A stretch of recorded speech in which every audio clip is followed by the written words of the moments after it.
We mapped it through to the benefit programs. We found in the benefit programs that every benefit program we looked at was being accessed by these people. 1.3 million of them are on Medicaid right now, today. And by the way, it's just ramping. It's just starting, just to give you a point. And then out of curiosity, I woke up at night like 2 a.m. I couldn't sleep. My mind was running on this.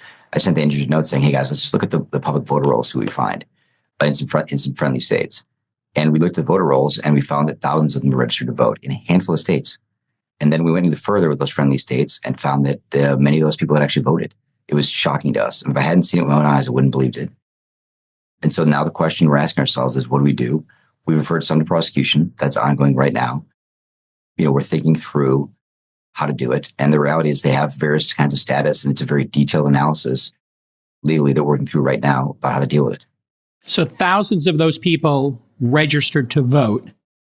Yes. In the election. Which is a federal crime, by the way. Well, yeah. I mean, the interesting thing is like the Heritage Foundation has a very good project. It's obviously right-leaning, where they're studying all cases of fraud. I looked at it before we were here. There's only been 24 cases since 2003 of somebody who's a non-citizen trying to vote. Now, those are people caught. So this would be incredibly dramatic if it was even 1,000 people. Oh, no, Jason, it's more than 1,000. I've seen it. I've seen the data myself, and it's more than 1,000 in just a couple of states. I mean, it is shockingly bad.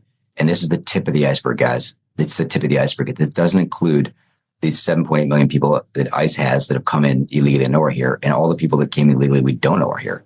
I mean, this is not a political issue. I want to be really clear about this. Yeah, Antonio, this is about America.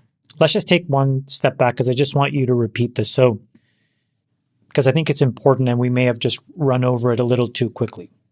When you get a social security number, what you're saying is there's all of these important downstream consequences. One of the downstream consequences is you could show up, register to vote, and that's an illegitimate action that's breaking federal law. That's one. But the second is that without knowing who this person is, they can start to absorb resources that could have otherwise gone to an American. I guess that's like a fundamental part of this. Yes, and so absolutely. How do you quantify that? Can you just maybe explain it a little bit more about all of the different ways in which you think now, the United States ends up leaking services to these folks? And also they could be contributing too, right? They could be paying taxes into the system. So I guess there's both of those possibilities, and both of those have fingerprints to them up. So yeah, good question. Look, we need to figure this out. This is it's massively complex. You can see the map I have on the whiteboard in our office. It's huge. And we're figuring it out right now. But let me just tell you this. In every benefit program we looked at, and this is just a handful of states, we found people on all the benefit programs. And we found them on unemployment. We found them on Medicaid. So, Jason, to your point, the people on Medicaid and unemployment, they're not contributing.